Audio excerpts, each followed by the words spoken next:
You're watching She's Gone Country, growing up on the Christensen Brothers Rodeo Ranch. Becky and Vicki are sharing the roots of rodeo and connecting the generations with stories behind the stories of our rich Western heritage. Keeping the spirit of the American Cowboy and Cowgirl alive, they are the CB Cowgirls. Well, it is Saturday in Las Vegas. It's Championship Saturday, and this is She's Gone Country. We're the CB Cowgirls. I'm Becky. This is my Aunt Vicki. And we just want to say welcome. We are on the last day. I know. I cannot believe that WNFR for 2017 is almost a wrap, Becky. Doesn't seem possible. Time has really flown by. You know, it really has flown by, and I'm telling you, if someone isn't tired, then they haven't been here for very long. So I'm going to take a seat.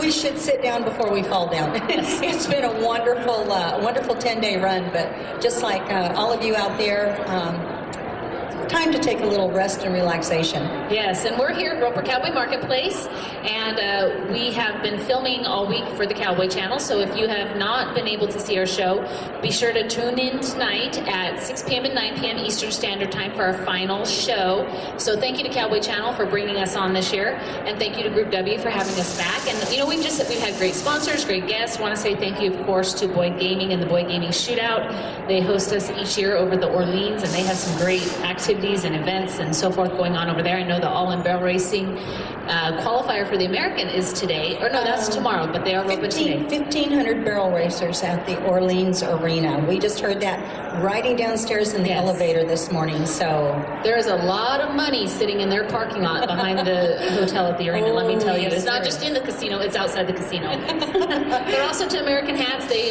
supply us with our beautiful hats that we get to wear everywhere that we go. Trace Rios Silver, Mapston Shoeing Hammers, and of course Cactus Rose. And I want to say a special thank you today to Nobody's Girls Boutique. This is a beautiful jacket that they donated to our wardrobe, and they, I know, have some great online clothes, so be sure to check them out. They're on Instagram, Facebook, nobodiesgirlboutique.com. So with that being said, right, we have some special guests today. We're just going to do a wrap-up show. We're going to bring you up to date on everything that is, lining out for this last performance tonight. And should we just bring our guests on, Becky? Sure. Okay, I'm going to turn it over to you, though, because I'm going to let you introduce our very special guest. He is a fan favorite. We bring him on. He's a staple here on our Saturday show. Absolutely, he is. And I know that all of you are familiar with him. If not, he is all over Vegas. I like to call him Mr. Rodeo. Bob Fiest is from the Roper Sports News. They're celebrating their 50th year. He is a Hall of Fame cowboy and just an all-around good hand and a great friend. Welcome. We just love Mr. Feist. We do. And he knows everything, but we really like to tune to him for all of our roping scores and we're going to get the lowdown on who they feel is going to be where and how it's all going to take place. And so next to the stage that we're going to introduce is another guest who has been in the industry for a number of years, and she's won 15 national awards with the IAFE, and that is, and Vicki, that association International Association of Fairs. Yes, and she owns Kirchman Media Group. She does the marketing for Barnes Pro Rodeo. You'll see her all over Cowboy Lifestyle Network. Please welcome to the stage publicist Gretchen Kirchman. Welcome, Gretchen. How about that? I hope I said that all right. You did wonderful. Thank you so much. Well, and we have another guest to bring up, and and with us before as well.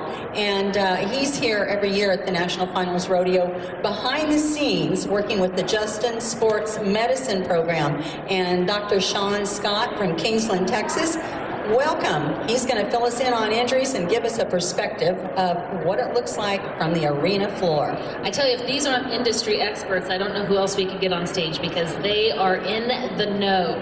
So, but before we get into all the fun facts and things that are happening with the race to the championship, we want to talk a little bit about you and highlight all that you all do in the Western world. So, Bob, gosh, if they don't know your name, then they don't know rodeo. That's what I said. No. First thing I've done is shop for a week. This place is great. I just over at Easy Cut and saw Scott got them big pruning shears. I love it. Get all those things, and then you can cut prices on everything in the whole outfit. You get the pruning shears first. Well, and I know Lubicern. My husband's been over to the Lubicern booth every day for his joints and ligaments and his achy backs, but it did not help his fever. He is home in bed right now at the hotel, sick. So I don't know. Maybe they have an airborne booth around here. That is. Oh, it's always a pleasure to come down here. We start with the convention and then go on with the rodeo. And it's been great. The performances have been phenomenal. And the speed that they run them, my hat's off to all the PRCA and all the update that they do in their publications as well as keeping the people informed. It's great. It's awesome. Well, you know, Bob, like Becky said, before we touch on what's happening right now, again, you know, Becky and I would just like to congratulate you on 50 years of the Roper Sports News. Thank you, thank you. And you pointed out something very important inside here, because it is the 50th anniversary. Tell us what your readers will find inside this edition. Well, inside this edition, right in the middle part, is how I started this out. I went to a roping that wasn't there in Elko, Nevada, and was very disappointed. And I asked those guys, how do you find out where the ropings are or what's happening at them? And they said, well, it's word of mouth or a postcard or something like that. So I said, well, you ought to have a newsletter or something. And they said, well, you're so smart, why don't you start one? And he did. I did on a $100 bet. That's why I did it. But what is it with cowboys and bets? That's what. Yeah, it was only 4 pages. This is it. That was the first issue right there. The only thing good about it was that the postage was a lot cheaper than that. Ropings were cheaper then too. That was all it was, and it went over. That was the first issue in the first month, and I had about 150 names on a spiral notebook and sent them all out one. It was $3 a year if you wanted to subscribe, and now here we are 50 years later, and sometimes 100 pages a month. Absolutely amazing. And you know, Bob is also the founder of the Bob Fiest Invitational Roping. Yes. And it is just, it's huge. It's huge. Again, it's another one of your babies you raised from the ground up, Bob. Yeah, it started in 1977 and in Chowchilla, California. Just invited the top 40 teams. And that went on for quite a few years. And after 35 years, I sold it. I'm still involved with it, with their board of directors and that. But Corky Ullman and Darren Peterson own it now. Still in Reno, Nevada, tied in with the Reno Rodeo. And pays over $750,000 in one day. And I always knew when I was competing, if you're having a good day, that's a day you'd like to be roping for some money. So I said, let's do all this and put out big money in one day. 10 days, a lot could happen to you, like you've seen happen to some of these contestants here. Well, you've done a magnificent job, and like I said, if you don't know Bob, you don't know rodeo. And not only you rope and you're here at the finals, but you spend a career behind the microphone announcing many rodeos, and you've seen a lot in the last 50 years. Oh, it's been fun, and the changes, of course, basically team roping's the biggest change because now it's a mandatory events in all the rodeos. When I first started, it was just California, Arizona, New Mexico. That was about it. But yeah, announcing many of the major rodeos has been fun. Calgary and Cheyenne, down the line, Salinas and Reno for many years, Red Bluff, and those. In Oklahoma City, I got to do the NFR when it was still back there, and it was quite an honor when I got inducted to the Hall of Fame in Oklahoma. It was pretty nice to go back to Oklahoma City and see a lot of people that you met during the finals. Well, Bob, I don't believe that we take the time to say it often enough, but to thank you for your lifelong commitment. Yeah, your commitment to the sport of rodeo, your roots, because here at She's Gone Country with the CB Cowgirls, that's what we're all about. The roots of rodeo, connecting the generations, and the stories behind the stories. And I know we're going to get into some great stories because I know Gretchen and Dr. Scott have some great ones to share along with yours. Now, Gretchen, we got to know each other, of course. Social media is such a crazy thing and how you get to meet people, but we connected through social media, and boy, you are just busy in the trenches. You're a publicist, you write articles, you're covering media. Tell us about how your love and passion for rodeo started. I have to credit Todd and Troy Hipsig. They were from my hometown. Todd was a bronc rider here at the finals, but when I was in high school, I was riding, and these two cowboys that were twins came through their grandfather's pasture, and I got to meet them, and they said, "What are you doing on this land?" And I said, "I have permission." and it was their grandpa that gave me permission. And then they went on to do high school rodeo, and I thought, that would be wonderful, I'd love to do it. And so it just started as a passion, and I was a breakaway roper, and then I was a rodeo queen like Miss Vicki over there. And once you're a rodeo queen, you love the publicity aspect of the sport and promoting it. And so it just took off from there. Well, and you were in Missoula, you were in Montana, you did a lot of work back in my area, neck of the woods, and now you're in Nebraska. So you've expanded quite a bit. So tell us a little bit from where you started in Montana to where you are now, because you have a very vast array of clients. So the joke in the media room the last 9 years is, where is Gretchen's zip code now? So being married to a college strength and conditioning coach on the D1 level, we move a lot. We are climbing the ladder. So when we were in Missoula, I was a volunteer, and they asked me to go to a rodeo committee meeting, and I walked out of there with a new job, and Kirchman Media Group was formed. And so then I did the marketing and advertising and corporate partners for 3 years with the Western Montana Fair in Missoula Stampede. Then we moved on to South Dakota. Of course, we keep trying to get back to Tennessee, and now we're in Nebraska. So I think we'll eventually get back towards the East Coast. So you said your husband is a D1 conditioning coach. Is that what correct? Yes. Right now we say he's retired, so our son can actually finish high school in the same state. There's some, especially if he plays sports, it's important to stay there until they have those 4 years. Right. And Scott, Shawn Scott is no stranger to sports. You're a football player, so you know what that's like. Oh yeah. So, Dr. Scott, tell us a little bit about, your journey to the NFR. I know you've been doing this for, 7 years with the Justin Sports Medicine? Yes. This is my 7th year with JST. I can't even tell you what an honor it is to work out here with this group of athletes. I mean, these are rodeo athletes. These are not rodeo cowboys. Everything has changed from their strength, their conditioning. We talk about strength and conditioning here. Yes, we can talk about strength and conditioning. I remember in the day where it would be, what did you do last night? Now it's more like, hey, what protein bar, how much protein should I take, and how much water should I drink, and what kind of supplements should I do? And I mean, it's constantly, we're bombarded by what's the latest and greatest from a nutrition, from a strength, from a conditioning, from injury prevention. We've added a lot of new cutting edge treatments this year, over the past year too, to help our athletes, and that's what it's all about. Well, and I know, Shawn, when I was reading up on your bio, you're from my neck of the woods again. You guys kind of migrate all over the place. You lived in Kennewick. You went and graduated from Western Washington University. Yes. So, but you graduated with a degree in biology and chemistry. So, sports medicine wasn't your first line of education, but somebody in your life who helped you tremendously in sports injuries really motivated you. Share with us a little bit about that. When I was playing football in college, times were different. Injuries were different. We did not have the knowledge we do now. We're trained to suck it up, throw some dirt on it, get out there and do. When I was hurt, I had a pretty serious neck injury.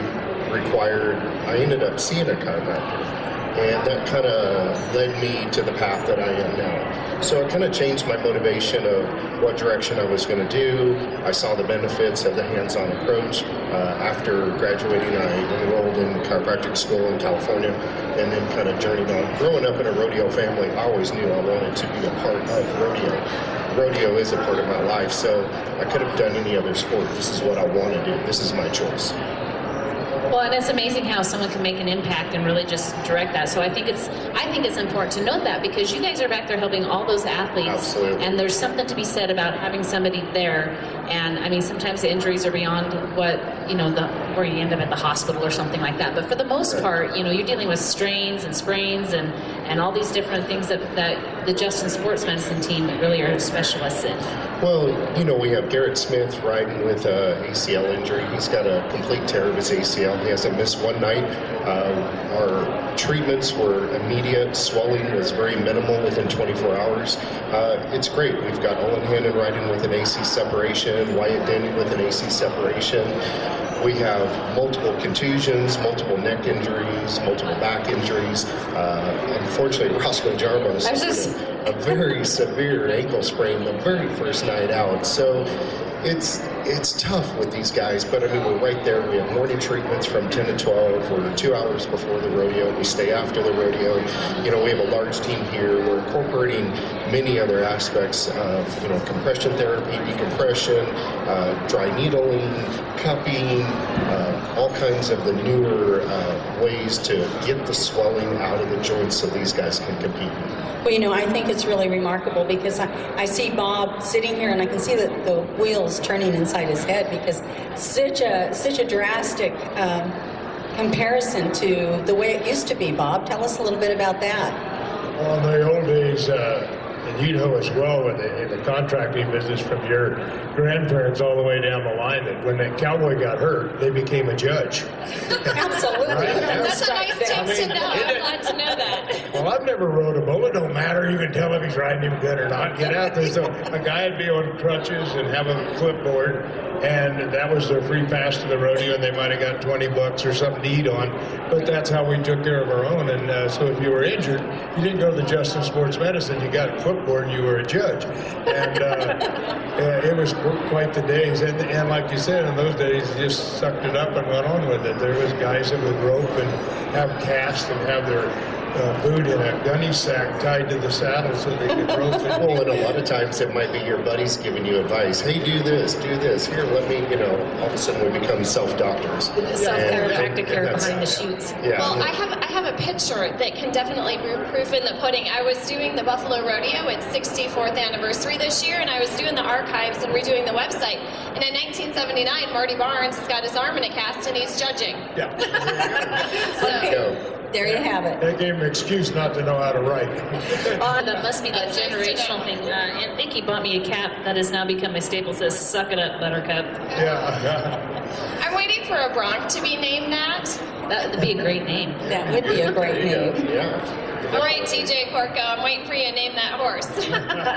Well, and I know, just to touch real quick on the Justin Sports Medicine team, yes, you're there, you're helping them with their injuries and all that they're going through, but I'm sure there's a fine line between physical therapy and mental therapy. I'm sure there's quite a number of times where you're back there telling them and helping them with their mental game when they're sustaining these sorts of sprains and injuries. I'll give you a real good example. Trey Benton and I have been working together for the past... I'm going to have you hold that mic up just a little bit. Is that better? Okay. Perfect. Trey Benton and I have been working together for the last 16, 17 months. About a year and a half ago, he suffered some pretty severe injuries. I told him I didn't want him riding for 90 days. That was a pretty big blow. You can't tell a bull rider not to ride, and let alone for 90 days. I told him, I have a plan for you. We changed his diet. We changed his whole workout regimen. We rehabbed him. We also spent a tremendous amount of time on the mental side. I bet you, I can't tell you how many times at the NFR he said, Shawn, come here, let's go for a walk. And they'll see us kind of walking down the hall behind the scenes, and we talk about his ride and what's going on, what's the game plan for the next day. Every time he's on a bull, we have a plan for that day. We know what the bull's going to do. He knows how he's going to ride that bull. We put a plan in place, and we've done that for 9 rounds.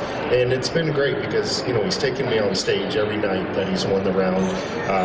It's great for the program. It's great for what we do. But yes, we are constantly involved with the mental side. At least I am. I mean, reviewing videos, breaking videos down, and just talking to the guys. Well, and you know, I think that's most important, whether it be a sports injury or an illness or any type of thing going on, that the mental aspect of that person, of that athlete, and how they connect their mind to their injury or their illness, it really makes a total difference in their overall healing and care.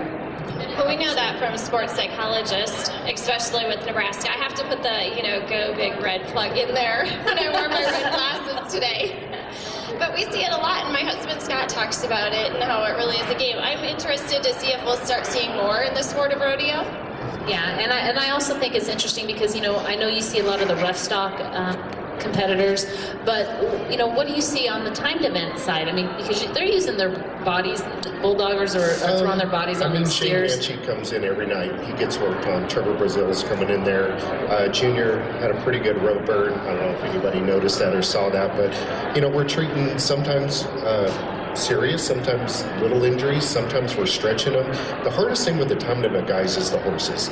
They have horses to care for. It's hard to get to us sometimes in a timely manner, especially in Las Vegas, but most of the time they do have help. Well, they make quicker moves here too. In the team roping, you're making a lot quicker move than you normally do because of this small arena. And hamstrings are something that you deal with those guys. Correct. That horses, they think they're on a barrel racing horse sometimes the way they duck out of there. And I'm glad you brought up Junior because we watched him the other night. And when you see a team roper look at his glove in his hand, he's either looking to see if he's got them all or if something happened. But he definitely did get it. Well, obviously he felt pretty good, comes back, wins around. What about Jake Holt? Okay, Jake, I've known Jake for several years. Hated to see his injury. Obviously, if people saw the round, when the horse went down, his knee kind of went into the buck and shoot, dislocated the patella, tore one of the ligaments. A lot of bruising, a lot of swelling. I mean, he's out. He's going home. He's gonna get that fixed. That's the best thing to do for him. But so what will be his recovery and his rehab on that? First of all, they'll have to go in and surgically repair everything. We're probably looking at, the first couple weeks of just getting him back going again. He's probably looking at least 90 days before he can really do too much. Nice. Well, and that just leads us to where we stand. I mean, we're going into championship Saturday. It's round 10. Let's just talk about that. I mean, you guys are the experts, and let's just start with bareback riding. We'll start with you, Gretchen. Where are we sitting on the bareback riding? And by the way, my husband was going to be here today to cover the saddle bronc riding, but as I said, he's sick, so you're going to get the saddle broncs too. Okay, and I brought my notes and my cheat sheets because when you're down in the media room, thank you. I this is like college and high school or kindergarten. You can look over the shoulder. Okay, go ahead. So Jake Brown was 87.5 last night. The round before that, we had Richmond champion, and that's when Jake Fold had got hurt, and we were in the media room. And an interesting thing is when there's a re-ride, you can't really start the interviews yet. And so people start prepping out and writing stories, but you have to wait for the re-ride that comes a lot of times in the saddle bronc. Okay, I squirreled away on that answer a little bit. But that's okay. We squirrel a lot. That's what we do. But he was there, and he had kind of some interesting questions. What's one of the neat things is, in the media room is we get the stats right away. They come out. So we get to see who's won the go-round, who's sitting in the average, and where they're sitting in the world.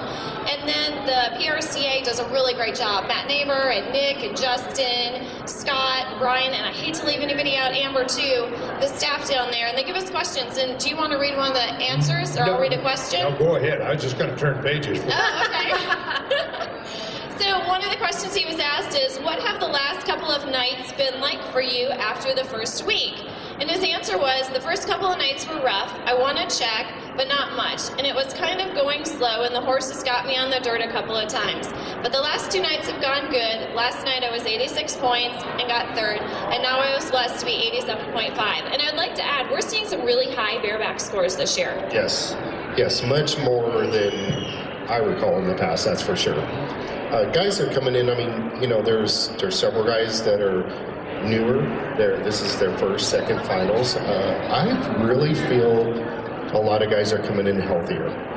I feel like the injuries are less when they come in. I think that makes a big difference, especially in the later rounds. I really do. Well, and what I have a question is for those maybe that are watching via Facebook or tuning in, how does it work with, and we were talking about a little bit before, the average and the standings at the NFR? Because you see it on TV and they think first in the average or sitting first in the NFR. Well, in a go-round, you're talking a gain of $26,000, and there's 10 of them, of course. If you could win all 10, that'd be beautiful, but you can't. Those that get setting in the average, they start thinking about that because you're talking a $60-some thousand in, and that might be their point to push them into the championships, into a world title, or it would be a pretty good winner check to have a $67,000 check, too. Absolutely, and new this year is the ground money counts towards the world standings in the bull riding. So last night, when we only had 2 people covered, Trey was one of them. Right. Those boys both took home a $42,000 check each. And for you folks that aren't familiar with ground money, in the old days, if nobody won anything, all the contestants split. They called it ground money. They just put it all in a pot. If there was 30 people entered, they all got a portion of that check. And but in this case, they decided to make it all the guys that rode. It was winner take all, basically. The 2 that rode would get all of that money. Nobody else would get any. Yeah, that was amazing. And I remember in the 8th go-round, we're looking at bull riding, and it came down to just one. And I think we were maybe like round ride 10, and then the last 4. And so I'm thinking his paycheck starts at $86,000, and then if somebody else covers, you know, it starts going down. But it's great money, and that's what's so impressive here at the Wrangler National Finals Rodeos. These contestants can come in, and they can make like what average Americans are making for a salary all year long in an 8-second ride. You know what? Oh, I'm sorry. Go right ahead. What I was going to throw in there is you hear a lot of these cowboys saying, you know, the money that they've made on the road before they come back here to Las Vegas and the WNFR, that money's been spent.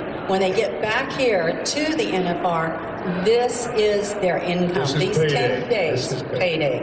It's work. And, you know, it's funny because, you know, we were just talking with Justin yesterday, and we were talking about Deb Copenhaver, and my mind I can't even imagine in a matter of 50 years is went from first place taking 1,200 to, I mean, I know Roscoe Jarbo walked away with just 26,000 for taking second. So I mean, 43,000. I mean, it's crazy money. And inflation counts, but still, that's a lot of money. It's a lot of money.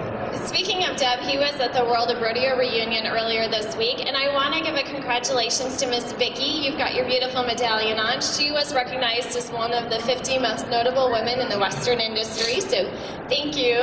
It was fun to get to see all of your pictures, and Becky, thank you for sharing them. Oh, absolutely. You know, Thank you so much. She's been my hero since growing up. I wanted to be Miss Rodeo Oregon. I remember trick riding off of a teeter-totter a time or two. Becky, you trick around in the teeter-totter all the time at the ranch, and I always got in trouble with your dad and mom. It's like, well, Becky's getting stitches again. Thanks for that 1-foot stand. But thank you so much. I feel very honored. There's so many women out there, much more deserving, but I'm very proud, very humble. Thank you. Yeah. And that's really neat. And I know that Larry Jordan organizes and puts that on. I had dinner with him last night in the Gold Card room, and he is definitely planning 2018. And so be looking for details on that. Yeah, we'd love to support Larry and all that he does. Well, you know, we just love the sport of rodeo, so whatever we can do to contribute to the past and the present. Okay, so bareback riding. So we talked a little bit about that. So where do you think we're going to be sitting, and who do we think we're going to be seeing in that arena as a world champion? Just what's your guess? Oh, goodness. Can I share the stats really quick with you? Sure. Okay, so, and this is through Go Round 8. I love these different pieces here. Oh, Becky, can you give us a hint of who's leading well in the average on your sheet? Oh, she's going to test me here. So yeah, it's looking like Tim O'Connell right now. Oh, yes, Tim from Iowa. That would be great. I do have to say I'm Minnesota proud, and I sure would love to see Tanner Oz take the gold buckle. Oh, you know, there's so many great bareback riding, and I'm so partial to watching the horses, of course, being married to a saddle bronc rider. But, you know, Tim is a great cowboy. I was in Pendleton when he won Pendleton this year and last year. I think he won this year. But last year, right down there when he got on that horse and took off into the arena. And I was just so proud of him. I got to interview him for a few minutes. And he's just a great kid. He is really fun. He rides a lot of Barnes PRCA rodeos, so we see him a lot in the Iowa, Wisconsin, Minnesota area. And I want to say something about Tim, too. Tim, before he won the world, he went home, changed up his whole routine, gained about 15 pounds as a personal trainer, nutritionist. I mean, Tim takes it very serious. He has a team that he works with outside of what we do. And that's what it's going to take to be a world champion now. And I don't think everybody fully understands how much these guys do outside of just riding. It's a different sport, for sure. That has changed so much over the Absolutely. years. Before a guy was a cowboy and it was his instinct and that went on, but today it's a dedication. Very. Absolutely. We were just at the Hall of Fame in Oklahoma City about a month ago, and Junior Garrison's daughter got up there and spoke, and she was talking about that determination, attitude, and dedication. And she said that her dad always believed in that, and she finally realized that spells dad. D-A-D. And that's good. Precious. That's good. I love acronyms like that. Absolutely. Well, and the reality is I'm looking here at the money won, not only just in the NFR and in the world, and I don't think, I mean, even at the minimum, 36,000, that's a nice payday. Yeah, I don't think anybody's going to touch Tim. He's drawn good, he's rode good, and some of our champions that came in are in the lead have not had the best finals, and some of them have a little problem in the steer wrestling. We saw Erickson last night. Did he get injured on that after he went so long? 26.8. Yeah. No, I mean, he'll be all right. Yeah. Boy, that was a long haul. I know Yes, he was yes. exhausted. You go 27 seconds wrestling with a 600-pound steer. I'm not sure these guys are conditioned to do 26-second runs. I mean, that's tough. That's tough on anything. And I love having these guys up here because we don't even have to segue. They're great at doing it because they're pros. So great job, Bob. So long with the wrestling. So, But that was amazing to see him do that, because it was a lot of try and determination Absolutely. and grit. And don't we have a 30-second time limit? Yes. So he really made sure that he was still sticking in with the average, so he didn't take a no He had to get that. I mean, there's no way around it, and that's what you got to love about rodeo, right there. And that's a shout out to the Big Sky, Tim Erickson. well, you know, and I'm learning to love the Big Sky, being new over there. I'm kind of a Columbia River Circuit girl. It's kind of where my home is, but I'm learning to, you know, we learn to adapt to new environment. You know, one of the radio stations I got a report out for was Eagle 93 out of Missoula, Missoula's best country, and it was fun because I would do the NFR reports. So that year we had Ty Erickson, we had Jesse Cruz, we have Dustin Bird, and it was so fun. And I'm a Midwest girl, but I got to know my Montana Cowboys. Yep. Gretchen, I have to laugh about your radio background because it goes back to, oh gosh, the early 90s. KXTC Radio in Gallup, New Mexico, and this is the Rodeo Radio Report. Twice a day, it was big news on the reservations in the Four Corners. That is awesome. Okay, so Bob, where are you thinking on the steer wrestling? With Eric. You're doing Ty Erickson? Okay. Well, he's in there great, but he's getting some pressure. And there was a few guys, we had at one pin a steer then that had set up. And when they were setting up like that, it put him out that fast. The guy took a nose line and didn't even get to display his skills. Again, this arena is so short that those cowboys start and the steer start is so quick that if a hazer's just a little bit ahead, well, then they're going to set that steer up, and a couple of those steers set up on their own.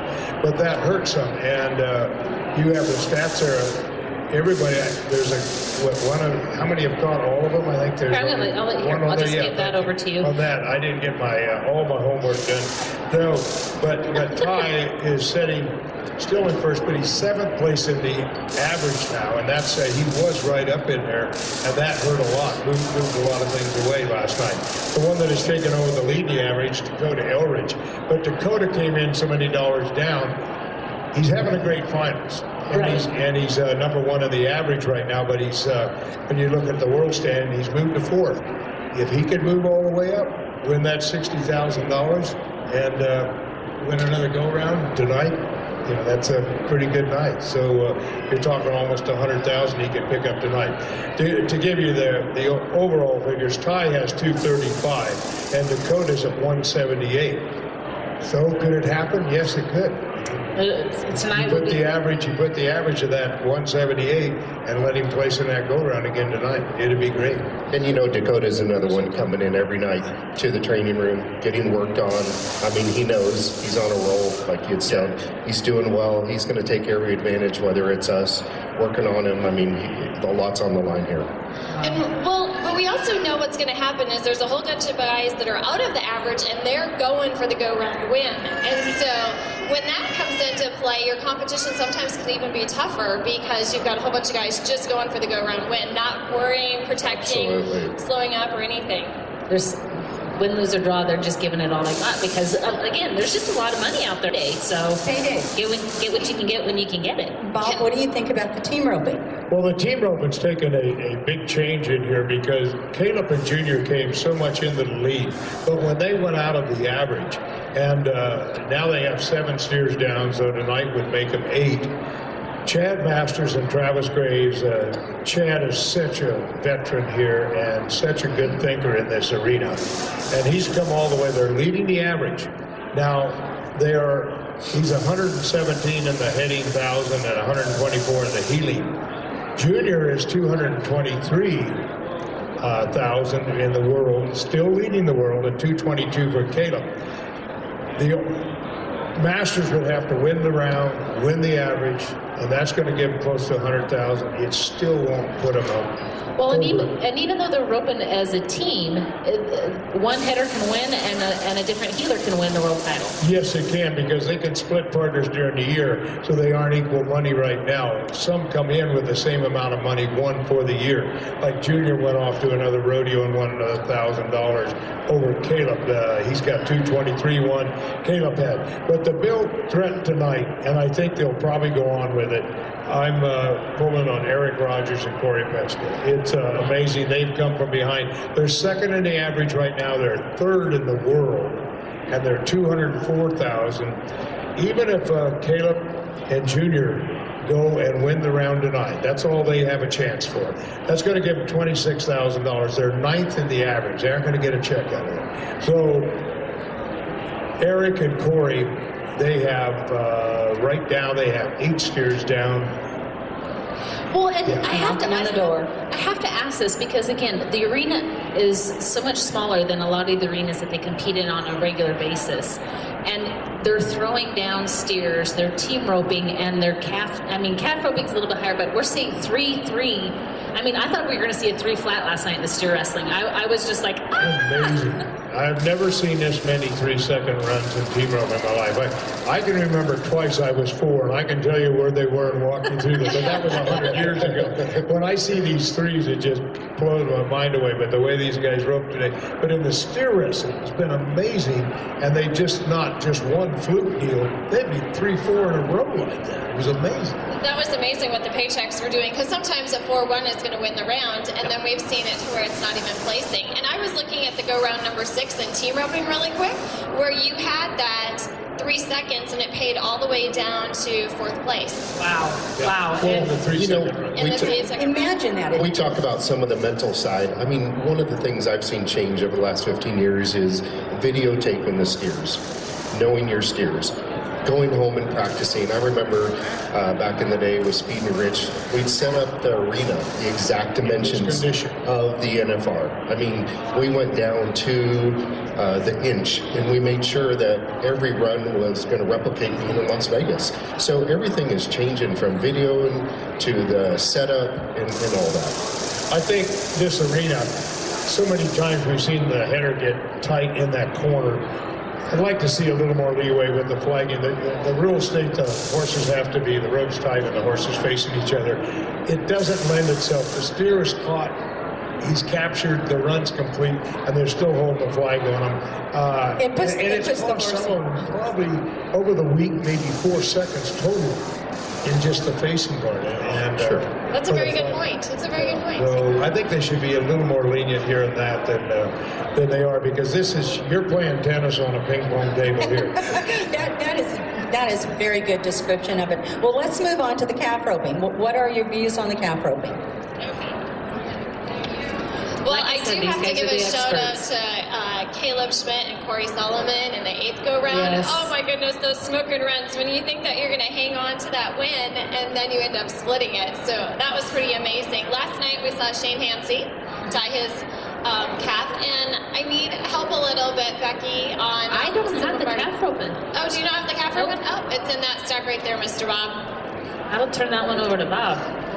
Yes, because we have the calf roping left to talk about, the Saddle bronc broncs. riding, barrels, And bulls. and bull. Well, we're going to get it done, and we got about 8 minutes left, so we're going to see these guys do a speed round. So while he's looking for calf roping, let's move to the saddle bronc riding, because the one thing that I want to talk about is some of the controversial flags have been flown for the miss out rule. Oh my gosh, that markup rule. So, that has been, oh, thank you for the tie-down roping. Okay, but we're on saddle bronc right now, so we'll be talking about saddle bronc. So I have to give a little, media story. some of the feature stories behind the thing. So I just love the Wright family. They are so much fun. So yesterday after Ryder won his 4th go-round, I was walking the concourse looking for an interview, and I ran into his beautiful wife and 2 of his brothers and a baby, and so I snapped a picture, and I'm like, here's 4 gold buckles right here.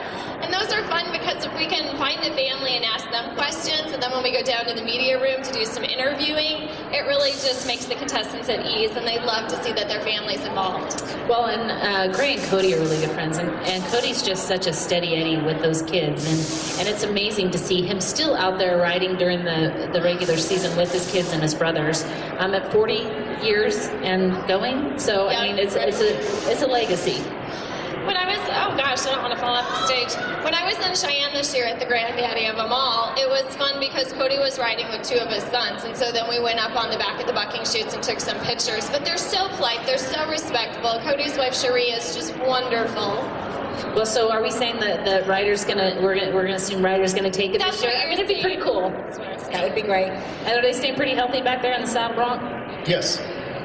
Bronc riders have been really, really good all week. So, how's Heath doing after his injury? You know, Heath is he's battled it before he came to the finals. You know, he's got a condition called myositis ossificans, and it's where the muscle tissue starts to become a bony tissue, and so it's not really. We're trying to treat it. We're just trying to manage it. Gotcha. So, did you find the stats for the calf roping? Is that what we were looking at? We do. We're back to tie-down roping right here. So Tough Cooper is sitting in first place right now. He's got $247,000. He's sitting second in the average. Yeah, that's a battle with him and Trevor, I know. Oh, yeah. And then you've got Marcus Costo, who's sitting first in the average, and he's sitting second place in the world standings. And, of course, Trevor Brazil. So it's really, I think, going to be a toss-up in the tie-down roping.